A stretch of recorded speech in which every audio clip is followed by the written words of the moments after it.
선박과 자동차 집행 비교인데요. 선박은 압류 당시 선박이 있는 것이어야 돼요.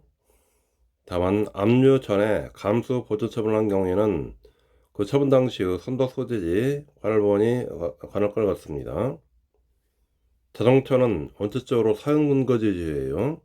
내의적으로 소재지를 취하고 있는 겁니다. 선박이든 단소사이든 강제 경매 규정에 따라서 집행이 이루어져요.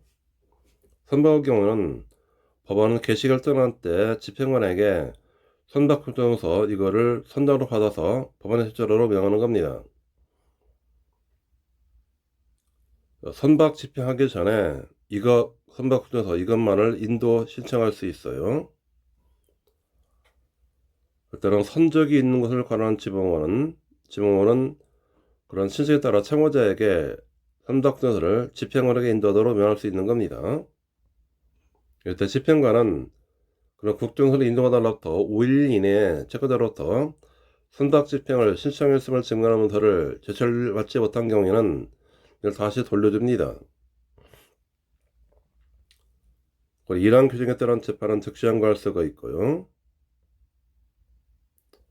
그리고 이러한 규정에 따른 재판에는 집행법 292조 2항과 3항을 적용합니다. 2항은 집행기간 2주라는 규정들이에요.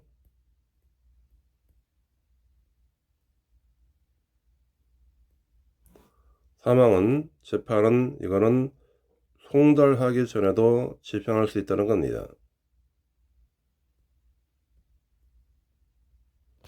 결국은 경매 신청하기 전에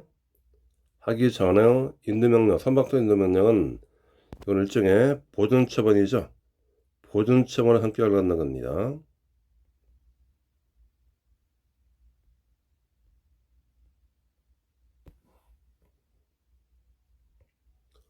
선박의 경우는 정부명령 운행허가인데 이항이 운행허가 결정이에요. 법원 영업상 필요, 그 밖에 상당한 이유가 있다고 인정할 경우는 이때는 채무자 신청을 해야 됩니다. 이때 채권자하고 채권신고인, 차주신고인과 매수인의 동의를 얻도록 되어 있습니다. 그런 운항 결정원에서는 즉시 항고할 수 있고 그 소망서는 확정지의 효력이 있다는 겁니다. 관할 위반하는 절차 취소이고요. 개시일로부터 2달이 지날까지 집행관이 국정서를 넘겨하지 못하고 선박 있는 것이 분명하지 않으면 법원은 금일처를 취소할 수 있습니다. 선박의 경우는 보증 책임에 따른 경매 취소 규정이 있어요. 이게 집행법 181조 사유들이에요. 먼저 채무자가 49조 2호 또는 4호 서류를 제출하고 압류 채권자와 배당요한 채권자와 채권가 집행비용에 해당하는 보증을 별도 신고로 제공한 경우에는 법원의 신청에 따라서 배당차 절차를 취소하는 겁니다. 1항 규정의 서류를 제출함에 따른 집행정지가 효력을 잃은 경우에는 보증을 배당하도록 되어 있어요. 신청을 기각하는 재판 즉시 항고할 수가 있습니다. 사항은 제1항 규정에 따른 집행 취소 결정에서는 실제 2항 규정을 적용하지 않습니다. 2항 규정은 확정되어야 효력이 있다는 규정이에요. 정하지 않고 이런 경우는 실조 1항은 적용한다는 의미가 돼요. 집행 취소 결정원에서는 이거는 즉시 항고할 수가 있다는 겁니다. 그러나 2항은 적용하지 않기 때문에 확정되어야 효력이 있다는 규정이 여기는 없다는 겁니다. 자동차의 경우인데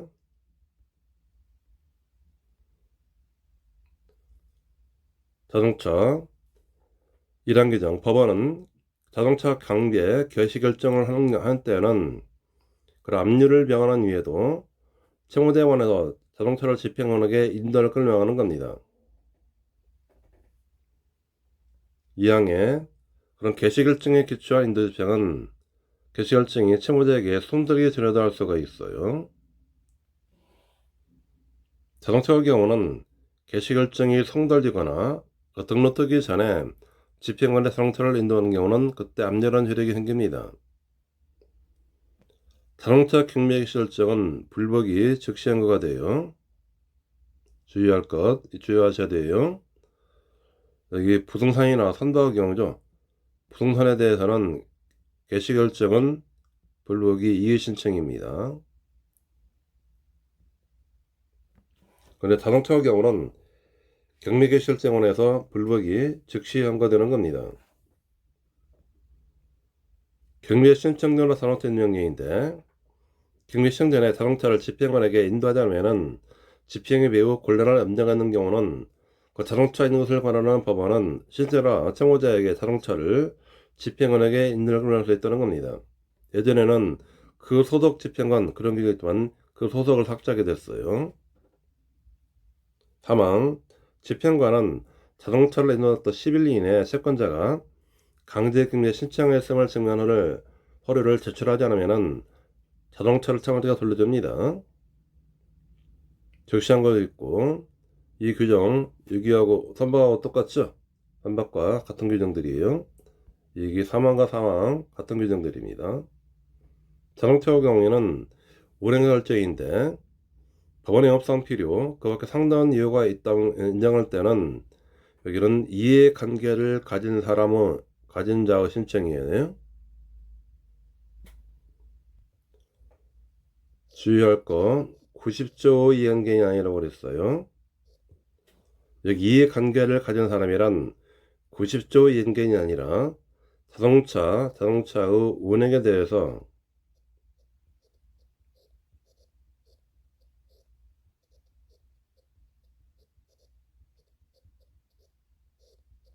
자동차 운행에 이익을 갖는 자를 말합니다.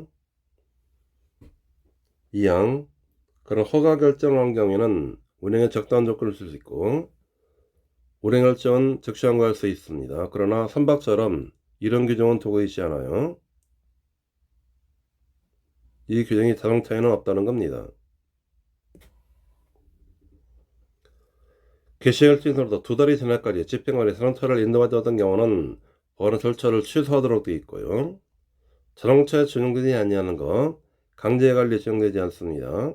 자동차의 경우는 현황서 실시하고 매각모명서 작성하지 않습니다. 자동차의 경우는 특유제도가 양도명령 매각이에요. 법원은 상당한 영의 경우는 암납채권자가 신청에 따라서 그에게 자동차 매각을 허가하는 겁니다. 그래 양도명령 매각의 경우에는 12시간 보증 이거 제공할 필요가 없어요. 준용하지 않습니다.